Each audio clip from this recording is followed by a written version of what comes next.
Magandang araw kaibigan, tuloy po kayo sa Boss TV.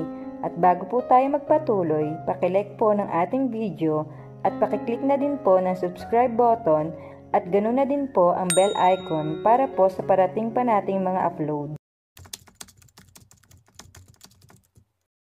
Ganon na lang ang pagkagulat ng dalaga nang matuklasan niya ang ama ng kanyang nobyo ay walang iba kundi ang professor niya na 7 taon niyang hinabol at minahal. Malaman kaya ng binata ang lihim niyang ito, tutulan kaya ng ama ang pagmamahalan nila ng binata. Atin pong tunghayan ang isa pang maikling kwentong pinamagatang Glory of Love. Umasok si Camille at ang kanyang ina sa isang restaurant. Kinuusap ng kanyang ina ang isang waiter. Iginiya sila nito sa isang mesa. Sa malayo pa lang ay kita na niya ang isang lalaking nakasuot ng baby blue polo at umiinom ng wine sa kupita. Nang mapatingin ito sa gawin nila ay agad itong tumayo. Pinlansya pa nito gamit ang palad ang suot nitong polo. Nang lingunin niya ang kanyang ina ay masuyong nakangiti ito. Tila giliw na giliw sa lalaki. No doubt, ito ang architect na sinasabi nitong imimit nila. Pinigilan niya ang pagtirik ng kanyang mga mata. Nais niyang isipin na may plano talaga ang kanyang ina kung bakit isinama siya nito sa dinner appointment nito sa architect na ito. Hindi kasi niya inaasahang bata pa pala ang naturang architect at gwapo. Good afternoon, bati ng lalaki sa kanila na bahagya pang yumukod at hinagkan ang likod ng palad ng kanyang ina. Good afternoon, gantimbati ng kanyang ina na nakataas ang noo. This is my daughter Camille. Camille, he is architect Carlos Delfrado. Nang bumaling sa kanya ang lalaki ay bahagyang nagulat ito. Tumingin ito sa kanya na tila kilala siya nito. Tinitigan siya nito na animoy naghihintay ng reaksyon niya. Kapag kuwan ay tila nangislap ang mga mata nito at pagkatapos ay ngumiti ito. Tumikhim ang kanyang ina. Tila naman noon lang nagising ang lalaki. Forgive me my rudeness, my lady. Yumukod ito at kinuha nito ang kamay niya. It's nice to meet you, beautiful young lady tonight. Anito sa kahinagkan ang likod ng palad niya. Marahil inakala nitong hindi siya marunong magsalita ng Ingles o ng Tagalog. Her father was pure French while her mother was a Filipino. Napakurap siya hindi dahil sa sinabi ni Carlos o sa gesture nito bilang isang gentleman, kundi dahil sa kakaibang ritmo ng kanyang puso at tila mabilis na daloy ng kanyang dugo. Pakiramdam niya ay isa siyang makina na sinindihan, pero tila nanigas siya sa kanyang kinatatayuan. Kakain ka ba ng nakatayo? Tanong ng kanyang ina sa kanya. Nakaupo na ito habang si Carlos ay nasa likod ng isang upuan sa tabi ng kanyang ina na hawak nito. Mukhang ito pa ang naghila ng upuan para sa kanya. Lutang pa rin ang utak na umupo siya. Thank you, sabi niya na bahagyang yumukod. My pleasure. Umupo si Carlos sa katapat niyang upuan. May dumating na waiter at inabutan sila nito ng menu. Hindi niya maintindihan ang nakasulat doon. Pero paano nga niya maiintindihan iyon kung ang mga mata niya ay napagkit sa lalaking nakaupo sa tapat niya at nakayuko habang binabasa ang menu. Nang umangat ang ulo nito, ay mabilis na ibinaling niya ang kanyang tingin sa menu. Love struck, aren't we? Panunod yun ng kanyang ina saka humagikik. Ma'am, mahina ngunit nagbababalang sita nito. You're just too good to be true. Can't take my eyes off you, kanta nito. Umismid siya. I was just assessing him and I found out my professor is way too better than your architect mother. Pagsisinungaling niya. Then, why are you blushing? Automatic kong napahawak siya sa kanyang pisngi. Jinx, hahaha. Inukol niya ito ng matalim na tingin. Malakas na tumatawa ito, pero poise pa rin. You seem to be enjoying yourself over there, wika ni Carlos na nakatingin sa kanila. Tila naaaliw na ngumiti ito. Isinara na nito ang menu saka inabot sa waiter. Oh, don't mind us. We were just having our mother and daughter bonding since we haven't seen each other for a long time, right, darling? Pilit nang umiti ang kanyang ina sa kanya. She just made a face. Tumangu-tangu lang si Carlos. So, have you made your orders? Pagkabigay nila ng kanilang order ay umalis na ang waiter. So, kumusta pala? Mabuti at wala kang jet lag. Tumawa ng mahina si Carlos. Nakabawi naman po ng kaunting tulog, madam. At medyo nadala sa pag-aalaga ni mama. Nakangiting tugon nito. Oh, by the way, till when are you going to stay here? Hindi ko pa po alam. Medyo busy rin kasi ako sa mga pinagagawa ni Tito sa akin, sagot nito. Hindi niya maiwasang pagmasdan ito. Diretsyong-diretso ang pagkakaupo nito at tila naguhumiyaw sa awtoridad ang aura nito. Pansin na pansin sa paraan ng pananalita at maging sa maliit na gesture nito na palaki ito ng maayos na mga magulang nito. You know, my daughter has been staying here for 8 years. I bet she can tour you around the city. Right, sweetie? Nginitian siya ng matamis ng kanyang ina. Pasimple pang siniko siya nito. Ah, yeah, right. Wala sa sariling tugon niya. Hello, ma'am. He's a Filipino and I'm half French. Hindi kaya mas maalam pa siya sa sarili niyang bansa kaysa sa akin. At tila tumigil ang pag-ikot ng mundo at bumilis ang oras. Pakiramdam niya ay sumikat na agad ang haring araw nang ngumiti ang lalaki sa kanya, exposing his perfect set of white teeth. At habang patuloy sa pag-uusap ang dalawa, umastamang sabihing pagkukwento ng kanyang ina, hindi na napagkit pa ang tingin niya kay Carlos. Pilit man niyang alisin ang tingin dito, maya-maya ay natatagpuan na lang niya ang sariling hinahangaan na naman ang mukha nito, maski ang bawat maliit na kilos nito. Natapos ang dinner na hindi man lang siya nagsasalita. I had a nice chats with you, Carlos, wika ng kanyang ina, nang makalabas na sila sa restaurant. Me too. Thank you for the meal, madam. Have a safe ride. Paalam ni Carlos na inihatid pa sila hanggang sa sasakyan nila kung saan ang driver ng kanyang ina ang nagbukas ng pinto sa backseat para sa kanila. Lumulan ang kanyang ina saka kumaway kay Carlos. You too. And it's my honor to meet you, madam. Nakangiting bumaling sa kanya ang lalaki. Tinanguan lang niya ito saka sumakay na rin siya. Hanggang sa makaalis ang sasakyan nila ay hindi pa rin maalis-alis ang tingin ng kanyang ina sa lalaki na nanatili sa kinatatayuan nito at pinagmamasdang makalayo ang sasakyan nila. Umayo sa pagkakaupo ang kanyang ina at bumuntong hininga. He's nice, isn't he? Wika nito. Hindi niya kinibo ito. Itinuon lang niya ang tingin sa labas ng bintana. Are you mad? Who wouldn't? Sagot niya. Ang sabi mo, business meeting iyon. Ang sabi mo, sumama ako sa iyo dahil gusto mong matutunan ko ang pasikot-sikot sa kumpanya. Kahit hindi ko alam kung ano ang kinalaman ng architect na iyon sa fashion industry. Sinunod kita. Only to find out na pulang kinahihinatnan ang usapan kundi puro tungkol sa mga personal na bagay. And not to mention, ilang beses ka nang nag-attempt na ireto sa akin ang architect na iyon. Kulang na lang ay ipagtulakan mo ako sa kanya at makipagtawaran na parang produktong binebenta sa Divisoria. Naiinis na lintanya niya. Oh, it's a good idea. I think I'll do that next time. Nakakangiting wika nito. Ma'am, unfortunately, poker face ang iginanti nito sa kanya. What? Gwapo naman siya. I know you like. Really, ma'am? What are you up to? Hindi to dahil sa business, I know. Sabihin mo na nang magkaalaman na tayo, diretsyang sabi niya. Well, I met him in France. He's very famous there and I think he will suit you as a boyfriend or a husband. Eh di lumabas din ang totoo, inirereto mo nga siya sa akin.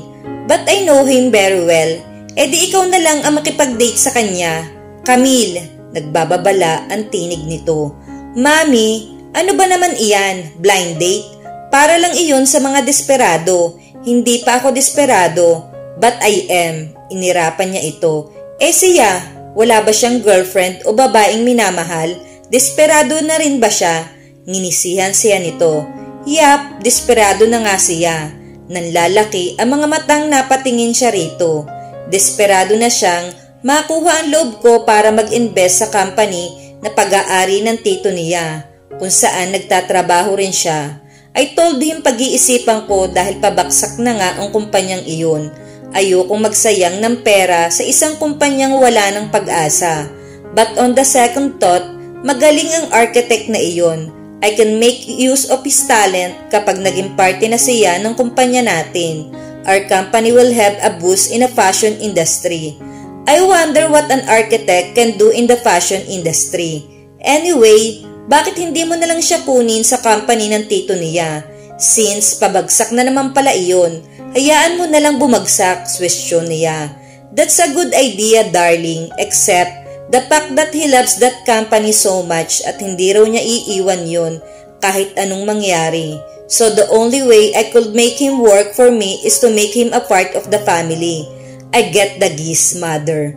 Magde-date kami, then you'll involve us in arranged marriage. And Viola, may magaling na architect ka na. So, gagamitin mo pa ako sa ikauunlad ng kumpanya via marriage for convenience. Ibang klase rin ang selfishness mo, mami. Tumawa ito. Well, magaling naman siyang architect. He's single, dedicated, very talented, soft-spoken. Kung architect lang ang hanap mo, marami pang mas magaling sa kanya. Kung yung kumpanya naman, bilhin mo na lang. They wouldn't let go of the company. Investor lang ang kailangan nila. And I'm not interested in architecture anyway. Yung architect lang talaga ang gusto ko. I want him as an architect, but I want him more as a person. I want him to be my son-in-law. And I know he's a perfect guy for you. Wala akong pakialam kung sino ang sa tingin mong perfect guy para sa akin. Kahit sino pa ang ireta mo sa akin, they will have no effect on me. May mahal na ako. Mahal? Sino? Yung professor na yon? He's a married man. Married or not, mahal ko siya. Determinadong wika niya.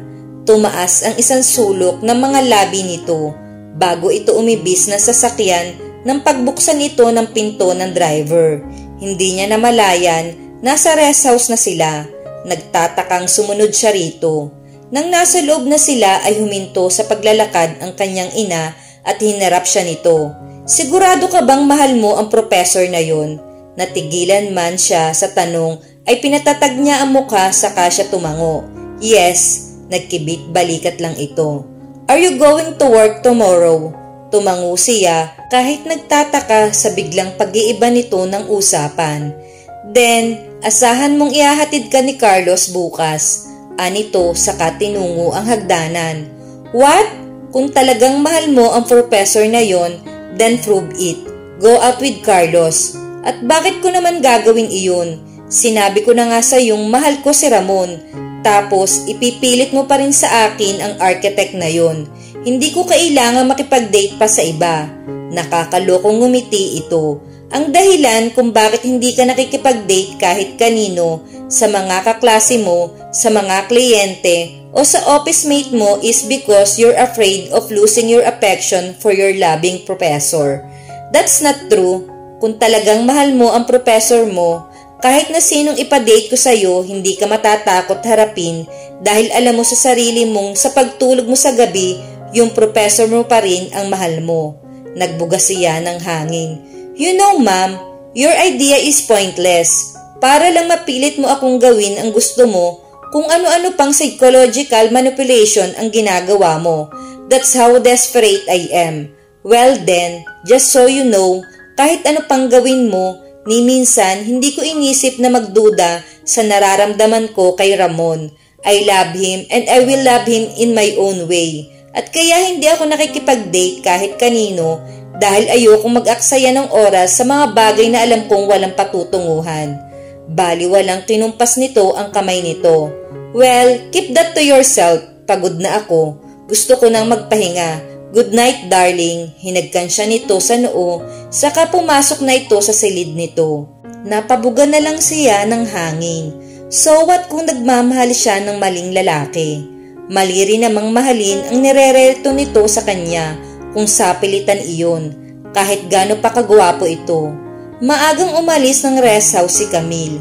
Siniguro lang niyang nakaalis na ang kanyang ina bago siya umalis. Sa nakalipas na 5 araw mula nang mag-dinner siya kasama ang kanyang ina at ang architect ay ganun palagi ang oras ng alis niya ng bahay. Kinabukasan, pagkatapos ng dinner, ay totoo nga ang sinabi ng kanyang ina tungkol sa pagsabay niya sa kotse ni Carlos. Naabutan niya itong naghihintay sa labas ng rest house nila. Hindi niya pinansin ito at nagtuloy-tuloy siyang pumunta sa sakayan ng bus. Pinagpasalamat niyang hindi na sumunod pa ito. Napabugas siya ng hangin bago muling pinagpatuloy niya ang paglalakad. May kalayuan iyon mula sa bus stop na binababaan niya. Hindi siya nagtaksi sa simpleng dahilan na gusto niyang ubusin ang oras sa biyahe dahil ayaw niyang dumating sa opisina ng maaga. Halos malapit na siya sa gusali nila nang may tumawag sa pangalan niya. Nang lingunin niya ang pinanggagalingan ng tinig ay nakita niya si Ched na patakbong lumalapit sa kanya. Pinigilan niya ang sariling itirik ang mga mata. Isa si Ched sa mga minalas na tinanggihan niya nang magtangka itong manligaw sa kanya noong bagong pasok siya sa trabaho. Iyan ang isa sa mga dahilan kung bakit binasted niya ito. Magpapasikat lang ito sa kanya, palpak pa. Naitirik niya ang mga mata. Alam mo, Ched, pwede mo naman akong kausapin dahil kapag hindi ka pa tumigil, baka kung ano pa ang magawa ko sa'yo. Hindi siya makapaniwalang nag-graduate ito ng cum laude sa isang prestelyosong university at ngayon ay isa sa mga senior graphic artist at event organizer ng magazine. Gayong ang tingin niya rito ay isang damn asshole. Sorry for the term. Tila napahiya ito. Bakit ang aga mo yata? Hindi mo ba dala ang sasakyan mo? Tanong nitong lumingalinga. May natigilan siya nang may mapagtanto siya. Telling him a personal matter was not a good idea. Nasira kasi ang sasakyan ko. Ayokong abutan ng rush hour kaya inagahan ko. Sige ha, may gagawin pa ako. Paalam niya rito, saka mabilis siyang naglakad papasok sa lobby. Mabuti na lang at wala pang gumagamit ng elevator. Nang pindutin niya ang arrow up button ay agad nang bumukas ang pinto. Mabilis na isinara niya ang pinto nang makita niyang humahabol si Ched. Nakahinga siya ng maluwag nang hindi ito nakaabot. Bukod sa kakulitan nito, isa pa sa iniiwasan niya ay ang makita siya ni Lisel, ang obsessed girlfriend nito na hindi niya alam kung bakit lahat ng babaeng nakakausap ni Ched ay nais nitong patayin sa matatalim na titig nito, lalo na sa kanya. Pagdating niya sa floor ng department nila ay wala pang katao-tao. Agad siyang dumiretso sa mesa niya at sinimulan na niyang magtrabaho. Unti-unting nagdatingan ang mga katrabaho niya hanggang sa hindi niya napansin ang oras at lunchtime na. Camille, tara, yaya ni Marga. Sige, mauna ka na, sabi niya. Tinapos muna niya ang article na isinusulat niya bago niya pinatay ang monitor at tinungo ang elevator. Paglabas niya sa lobby ay napahinto siya sa paglalakad nang makita niya ang taong hindi inaasahan na makita. Tumindig si Carlos nang mapatingin ito sa gawin niya saka ngumiti sa kanya. Nagkunwari siyang hindi niya nakita ito. Nagtuloy-tuloy siya palabas ng gusali. Hindi iyon ang unang pagkakataong nakita niya ito tuwing bababa siya upang mananghalian, tulad ng pagpunta nito sa bahay nila tuwing umaga. 5 araw na ring naabutan niya ito sa lobby tuwing lunch break nila. Maski tuwing uuwi siya, ay nakikita rin niya itong naghihintay sa kanya sa labas ng entrance ng building o maski sa parking lot kung saan nakaparada ang kotse niya, pero hindi pa rin niya ito pinapansin. Pumasok siya sa restaurant na nakaugalian niyang kainan na mag-isa. Pagkatapos makuha ng waiter ang order niyang seafood ay umuko pa siya ng isang mesa at doon lang niya napansing nakasunod pa rin pala sa kanya si Carlos. Nakaupo ito sa mesang di kalayuan sa kanya at may isang basong tubig na sa mesa nito. Nakatingin ito sa kanya. May kakulitan talaga ang isang ito. Nagkunwari siyang hindi niya nakikita ito at sinimulan na niyang kumain. Maya-maya ay may napansin siyang lumapit sa mesa niya. Nang mag-angat siya ng tingin ay nakita niya si Lisel na may dalang baso ng iced tea. Bago pa siya makapag-react ay binuhos na nito sa ulo niya ang iced tea na dala nito. Sa susunod na lalandiin mo ang boyfriend ko, hindi lang yan ang aabutin mo, wika nito. Nanigas siya sa kanyang kinauupuan at gulat na niyuko ang sarili. Hindi nakaligtas sa pandinig niya ang mga singhap ng mga taong nakasaksi sa kahihiyang tinamo niya, pati ang bulong-bulungan ng mga ito. Hindi pa siya nakakahuma nang may isa na namang lumapit sa mesa niya. Not so fast, young lady. Napaigtad siya sa nagsalita. Kilala niya ang tinig na iyon. Nang mag-angat siya ng tingin ay nakita niya si Carlos na hawak na ang braso ni Lisel. Nagulat na nakatingin sa binata. Matalim ang tinging ipinukol nito sa katrabaho niya. Iyon ang unang pagkakataong tila galit ang nakikita niya sa mga mata nito. Tuloy ay parang nais niyang matakot. Mukhang papatulan kasi nito si Lisel kahit babae pa ito. Who gave you the right to do that to my lady? Tanong ni Carlos na parang punyal ang bawat salitang binibitawan. Si Lisel ay mukhang nagugulumihan nang nakatuon pa rin ang atensyon kay Carlos. Palalampasin kita ngayon, pero makita ko pang gawin mo uli ito kay Camille, ako na ang makakalaban mo. Papatulan kita kahit babae ka pa. Dugtong ni Carlos saka hinubad ang suot na coat at ibinilabal sa kanya. Wala na siyang nagawa nang hilahin siya nito patayo at iginiya palabas ng restaurant. Bakit parang kiniliti ang puso niya sa kaisipang ipinagtatanggol siya ng binata. Ilang minuto na si Carlos sa sasakyan niya kasama si Camille, pero wala pa ring umiimik ni isa sa kanila.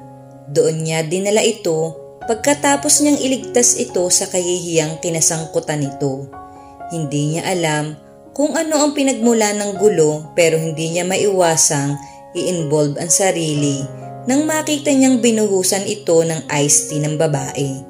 Tila may malakas na pwersang sumipa sa instinct niya at natagpuan na lang niya ang sariling ipinagtatanggol ang dalaga. Nais niyang isipin dahil may kailangan siya rito kaya pilit na nilalapitan niya ito. Hindi lingid sa kaalaman niya ang pagrereto ni Mrs. Williams sa anak nito sa kanya. Nasa Paris pa lang sila ay panay na ang banggit nito sa anak nito at sinasabi nitong gusto nitong makilala niya ang anak nito. But he was not interested, not in any woman in particular. He had just no time for a woman. Sa ngayon ay nakatutok ang atensyon niya sa muling pagpapalago ng negosyo ng kanyang tito. Pero pumayag siya sa kagustuhan nito dahil umaasa siyang ang bawat panahon na makikita niya ito ay pagkakataon para sa kanya na ireto ang kumpanya para sa investment nito. Pero nagbago ang lahat nang makilala niya ang anak nito at malamang ito ang dalagang nakita niya sa tabi ng fountain. Nang pupunta siya sa bahay at opisina ni Camille, hindi dahil anak ito ni Mrs. William at may kailangan siya rito, kundi dahil ito ang babaeng nakita niya sa fountain. Nasa kanya ang bracelet nito at nais niyang isauli iyon. Iyon ang pilit na sinasabi niyang dahilan sa sarili. Kahit alam niyang higit pa iyon doon, pero taliwas pala sa maamong mukha nito ang ugali nito. Tila isang rosas ito. Napakaganda, ngunit maraming tinik. He was mesmerized by her beauty, yet stung by her thorns. Binalingan niya ito sa passenger seat na hindi pa rin kumikilos. Tulala ito at tila malalim ang iniisip nito. Ayos ka lang ba, Camille? Nag-aalalang tanong niya. Hindi sumagot ito, ni hindi siya tiningnan nito. Isang nakakabinging katahimikan na naman ang namagitan sa kanila. May alam akong mall na malapit dito. Bumili na lang tayo ng damit para makapagbihis ka. Huwag na, hindi mo kailangang mag-abala pa. Pero natigilan siya nang biglang tumingin ito sa kanya at ganun na lang ang pagbilis ng tibok ng puso niya. Alam ko kung bakit nandito ka, walang emosyong sabi nito. Bago pa siya makapagsalita ay nagpatuloy ito. Pinapunta ka rito ni Mami para kulitin ako sa kalokohang blind date na iyan. Huwag kang magsayang ng pagod mo. Wala kang mapapala sa akin. I don't know what you're talking about, pagsisinungaling niya. Makikipag-date ka sa akin dahil sinabi ng mami ko. In exchange, she will invest in your uncle's company, right?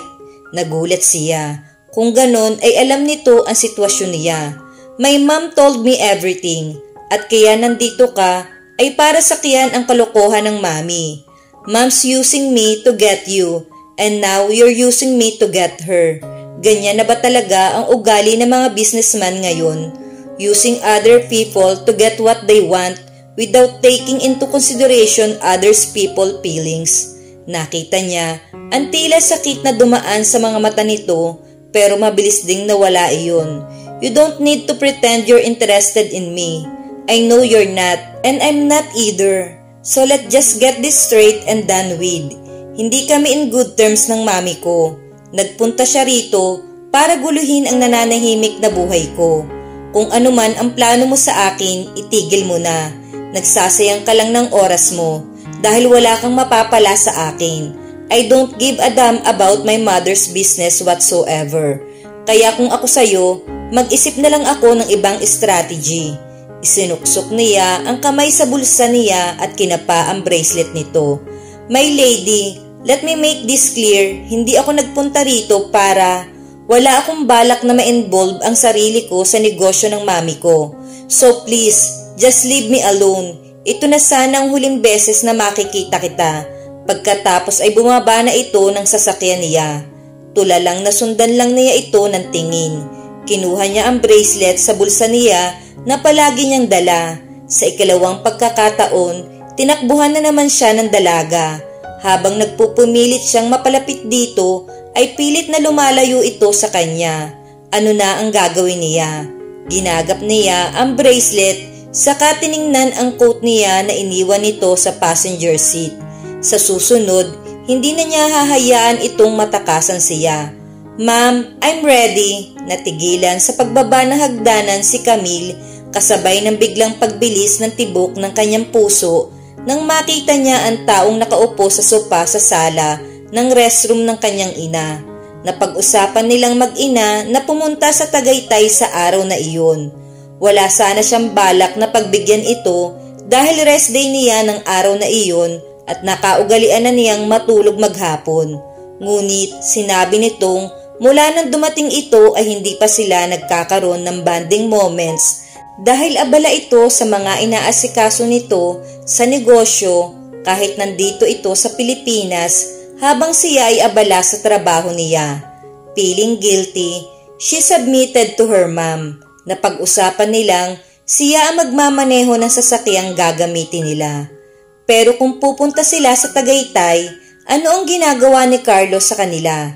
May appointment ba ito sa mami niya? Mula ng araw na nag-usap sila sa sasakyan nito, 1 linggo na ang nakakalipas, ay hindi na muling nagpakita ito sa kanya. Dapat ay ikituwa niya iyon, ngunit hindi niya alam kung bakit nadidismaya siya tuwing umaasa siyang makikita niya ito pero hindi niya nakikita. Tila kasi nakasanayan na niyang nakikita ito tuwing umaga at parang ang gaan-gaan ng pakiramdam niya at hindi niya maunawaan ang kanyang sarili kung bakit hinahanap-hanap niya ito. At ngayong nakita niya ito ay kakaibang ligaya ang nararamdaman niya na hindi niya maunawaan kung saan nagmumula. Hindi na kasi naaalis ito sa isip niya mula nang ipagtanggol siya nito kay Lisel. Iyon nga lang, hindi na nga nagpakita pa ito. Ni hindi man lang siya nagpasalamat dito. Ilang beses na sinuway niya ang sarili na magtanong sa kanyang ina tungkol dito. Ayaw niya kasing bigyan ito ng ibang kahulugan. Pero tuwing umaga, hindi niya maiwasang umasa na makikita ito kahit malikmata lang. Napatindig siya nang lumingon ito sa gawin niya. Nakonsyo siya at sumikbo ang dibdib niya nang tumayo ito at hagurin siya nito ng tingin. Sana ay hindi siya namamalikmata lang nang makita niya ang paghanga sa mga mata nito. Kumusta? Formal at magalang na bati nito sa kanya na bahagya pang yumukod. Bakit ba mukhang prinsipe ito sa paningin niya kahit simpleng puting long sleeve polo na pinatungan ng black coat, maong pants at silver sneaker lang ang suot nito? Smart, casual and sexy. Pinili niyang tarayan ito. Anong ginagawa mo rito? Nandidilat na tanong niya rito habang pilit na pinakakalma niya ang kanyang dibdib. It had been her dilemma for the past days. Tuwing naaalala niya ang mukha nito o maski ang pangalan nito kapag binabanggit ng kanyang ina, ay basta na lamang tumitibok ang kanyang puso at nararamdaman niya ang pag-iinit ng mga pisngi niya tuwing naaalala niya ang pag-aalala sa mga mata nito nang iligtas siya nito kay Lisel.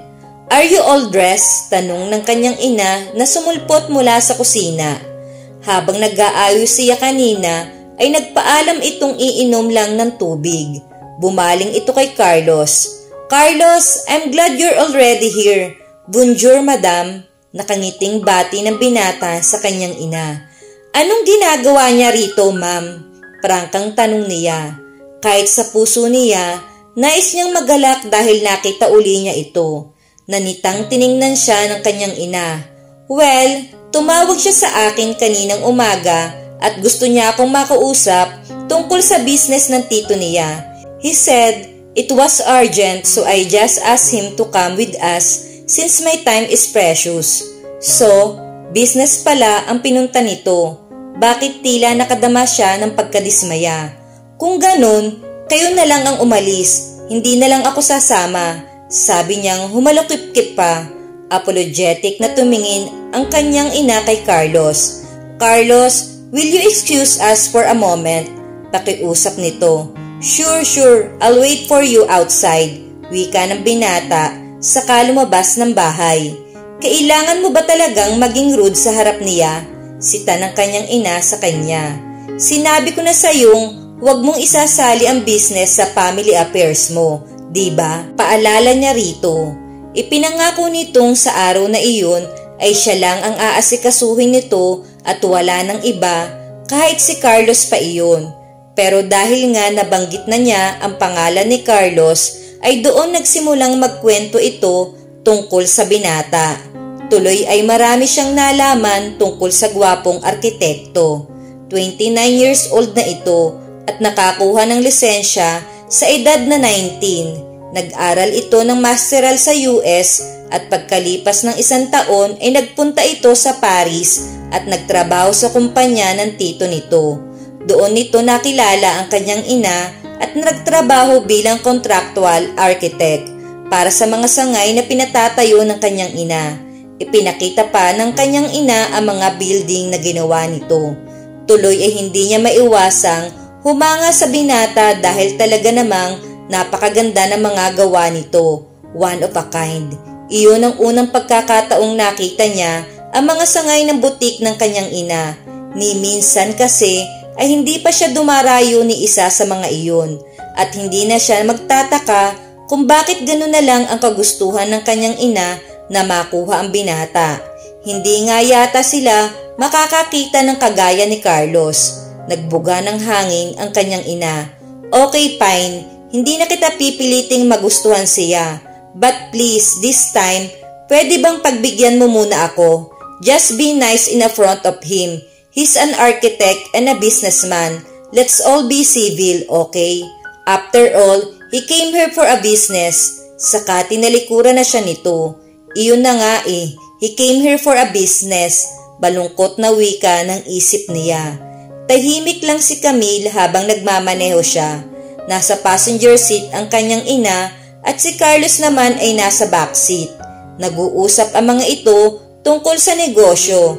Pasulyap-sulyap siya sa rearview mirror. Hindi niya maiwasan, hindi niya alam kung bakit parang kusang tumitingin doon ang mga mata niya tuwing hihinto sila sa stoplight o kung bakit basta na lang nalilipat doon ang kanyang paningin. Hindi niya mapigilang pagmasdan si Carlos. Tila nais na mga mata niyang magbabad sa mukha nito. Pagdating nila sa Tagaytay ay bumaba ang dalawa pero nanatili siya sa kanyang kinauupuan. Ibinaba lamang niya ang bintana sa tabi niya. "Aren't you coming with us?" tanong ng kanyang ina. Susunod na lang ako. I need a space to breathe. Nagkibit balikat ito.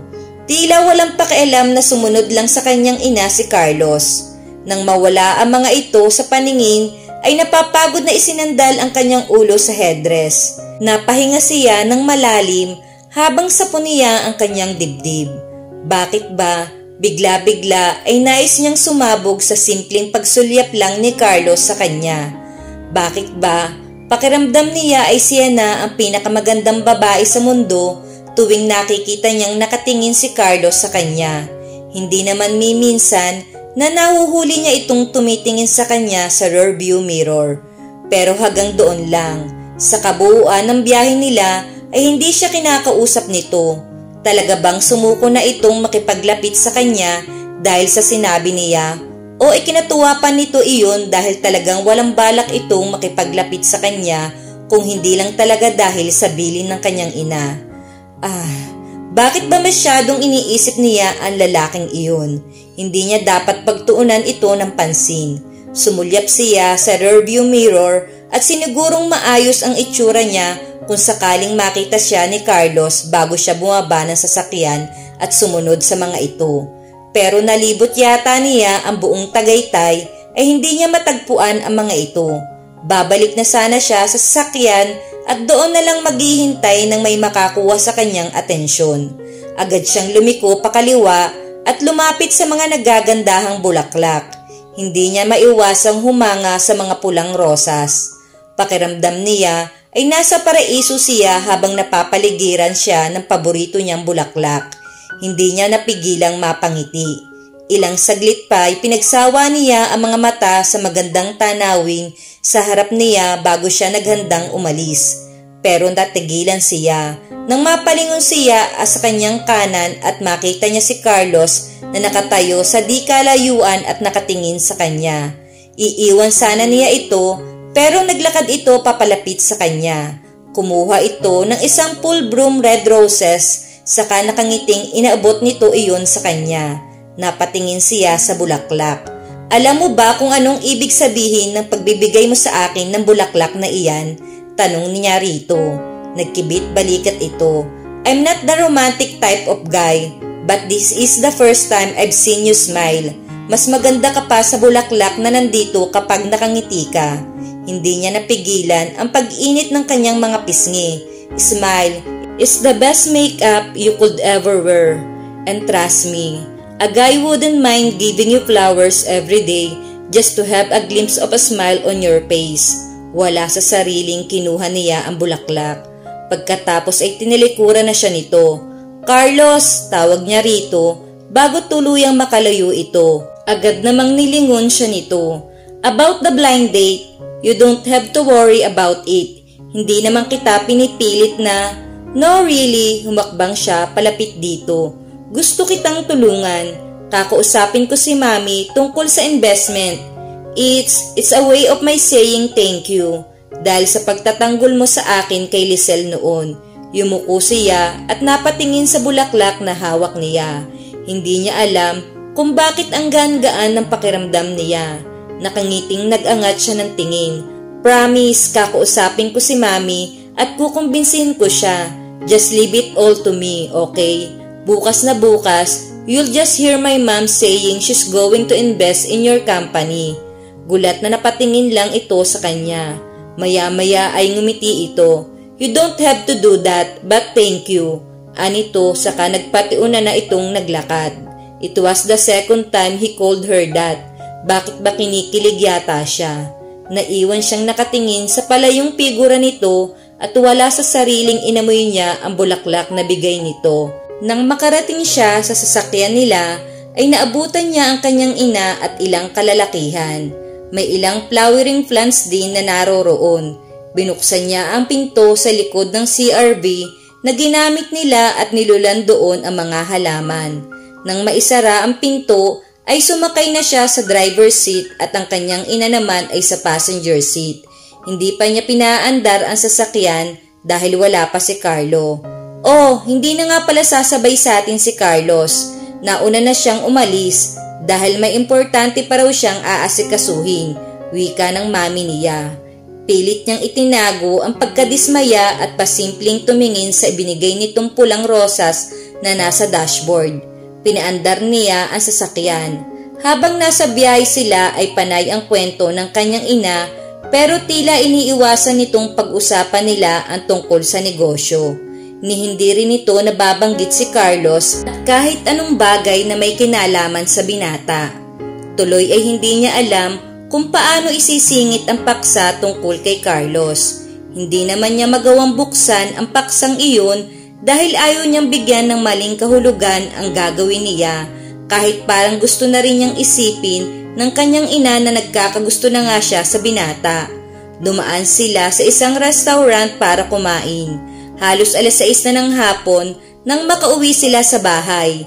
Agad dumiretso sa ikalawang palapag ang kanyang ina habang siya ay nagpunta sa gazebo ng garden nila at doon nagtsaa. "Lady Camille," tawag ng mayordomong si Anthony. "Yes, pinahatid po kayo ni Madam sa bahay niyo." Napakunuot ang noo niya. "Sa bahay ko? What do you mean?" Ang alam niya ay mananatili siya sa bahay ng kanyang ina hanggang nasa Pilipinas ito. Did that mean? Bakit? May lakad ba si Mami? Aalis ba siya? Dalawa lang ang nasa isip niya kung bakit pinauuwi na siya ng kanyang ina.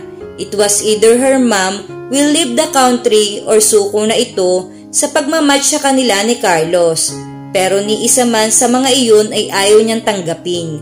Nang hindi tumugon ang mayordomo ay pumanik siya sa study upang kausapin ang kanyang ina. Naabutan niya itong may kausap sa telepono. "Ma'am," tawag niya rito. Pagkatapos nitong makipag-usap sa telepono, bumaling ito sa kanya. "Camille, mabuti't pumunta ka rito. Ipatatawag sana kita eh." Tila aligaga ito. "Bakit? May problema ba?" Nagkaroon kasi ng emergency sa isang branch ng butik sa Paris. Nandun naman si Jerome, hindi ba? Nasa Australia siya. Busy sa pag-aasikaso roon. Kailangan nila ako sa Paris ngayon. Hindi kayang mag-isa ni Jerome na asikasuin ang lahat ng branches natin sa Paris. Nagugulumihin ang napatingin siya rito. "You mean aalis ka?" "I have to. May inutusan na akong bumili ng ticket at naghihintay na siya sa akin sa airport. 10 p.m. ang flight ko. I'm sorry, darling. But ma'am, may sasabihin ako sa'yo, yung importante, yung tungkol sa..." Lumapit ito sa kanya at sinapon nito ang isang pisngi niya. "We'll talk when I come back, okay?" Anito. Saka hinagkan siya nito sa kanyang noo at dire-diretso na ito sa pinto. Pero bago lumabas ito ay lumingon pa ito sa kanya. "I had your car returned to your house. Inutusan ko na rin si Anthony na ihatid ka sa bahay mo. I'll be back before you know it. So be good while I'm away, okay? I love you." Then she was gone. Naiwan siyang tulala. Umalis ang kanyang ina, bumalik sa Paris at hindi niya nakausap ito tungkol kay Carlos. Nangihinang napaupo siya sa single-seater habang tulala pa rin. Now what? Paano niya sasabihin iyon kay Carlos?